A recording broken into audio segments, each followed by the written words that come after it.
মঙ্গলবার সন্ধ্যায় উখড়ার বাকুলা বালুডাঙ্গা এলাকায় বাল্যবিবাহ রোধে একটি সচেতনতা কর্মসূচি শিবিরের আয়োজন করা হয়। স্থানীয় বাসিন্দাদের সহযোগিতায় অনুষ্ঠিত কর্মসূচিতে অন্ডাল থানার পুলিশ এবং দুর্গাপুর মহিলা থানার পুলিশ সক্রিয়ভাবে অংশগ্রহণ করে। অনুষ্ঠানে উপস্থিত ছিলেন অন্ডাল থানার ওসি গোপাল পাত্র। তিনি বলেন, 18 বছরে কম বয়সে কোনো মেয়ের বিয়ে দেওয়া আইনত দণ্ডনীয় অপরাধ। অনেক সময় আর্থিক বা পারিবারিক সমস্যার কারণে অল্প বয়সে মেয়েদের বিয়ে দিয়ে দেওয়া হয়, কিন্তু এর ফলে তাদের শিক্ষা, স্বাস্থ্য ও ভবিষ্যৎ মারাত্মকভাবে ক্ষতিগ্রস্ত হয়। তিনি সকলকে বাল্যবিবাহের মতো সামাজিক কুপ্রথা রুখতে এগিয়ে আসার আহ্বান জানান। দুর্গাপুর মহিলা থানার ওসি রূপালী বন্দ্যোপাধ্যায় বলেন, অভিভাবকদের বাল্যবিবাহ সম্পর্কে আরও সচেতন হতে হবে। তিনি জোর দিয়ে বলেন, শিশুদের, বিশেষ করে কন্যা সন্তানদের শিক্ষার সুযোগ নিশ্চিত করা অত্যন্ত জরুরি। বাল্যবিবাহ সম্পূর্ণরূপে আইন বিরোধী এবং এই ধরনের কোনো ঘটনার খবর পেলে পুলিশ প্রয়োজনীয় আইনি ব্যবস্থা গ্রহণ করবে। এদিন এএসআই প্রীতম পাল উপস্থিত সাধারণ মানুষকে বাল্যবিবাহ নিষিদ্ধকরণ আইন সম্পর্কে বিস্তারিতভাবে অবগত করেন। কোথাও বাল্যবিবাহের খবর পেয়ে দ্রুত পুলিশকে জানানোর আবেদন জানান। এই সচেতনতা কর্মসূচিকে সফল করতে গুরুত্বপূর্ণ ভূমিকা পালন করেন স্থানীয় সমাজসেবী পরশুরাম ভূঁইয়া, অশোক ভূঁইয়া, খুদিয়া ভূঁইয়া এবং উর্মিলা ভূঁইয়া। অনুষ্ঠানের শেষে উপস্থিত সকলকে বাল্যবিবাহ রোধ এবং শিশুদের শিক্ষার প্রসারে সচেতনতা বাড়ানোর অঙ্গীকার করেন।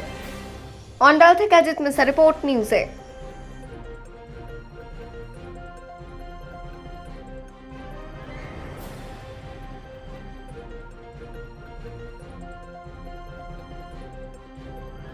ওকে না জানিয়ে বাচ্চাটা বেরিয়ে যাচ্ছে, গিয়ে বিয়ে করে নিচ্ছে, বিয়ে করে নিয়ে 1 বছর 2 বছর পর ফিরে আসছে।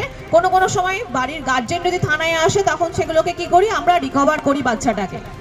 হয়তো ওর উপযুক্ত বয়স হয়নি, কিন্তু বিয়ে করে নিয়েছে। একটা অচেনা লোকের সাথে সে চলে গেছে, বিয়ে করেছে, বাইরে রয়েছে, সংসার করছে। 1-2 বছর থাকার পর আবার থানায় এসে কি করছে, 498 কেস করছে। যখন 498 কেস করছে, ধরুন ওই টাইমে ওর বিয়ের বয়সই নয়, কিন্তু ওই বয়সের মধ্যে সবকিছু দেখে নিল জীবনে। বিয়ে করে বাচ্চা হলো, বাচ্চা হয়ে বাইরে যাচ্ছে, আর সে যখন 498 কেস করছে, তখন সে কি করছে, আবার মা বাবার ঘরে এসে থাকছে। তাহলে সে আলটিমেট জিম্মেদারি কিন্তু মা বাবাকেই নিতে হচ্ছে। তার জন্য কিন্তু বাড়ির ছেলে মেয়েটাকে ঠিকঠাকভাবে মানুষ করতে হবে, শিক্ষাটা দিতে হবে। শিক্ষা যদি ঠিকঠাক হয়, তাহলেই কিন্তু সুস্থ সমাজ একটা গড়ে উঠবে। এটা কিন্তু আপনাদেরকে ঠিকঠাকভাবে খেয়াল রাখতে হবে।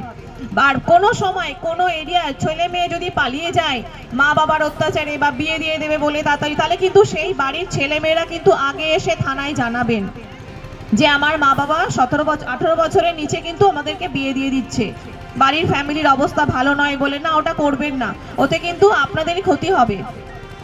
তখন আপনাদের এগেইনস্টেই কমপ্লেন চলে আসবে। এই জিনিসটা করবেন না।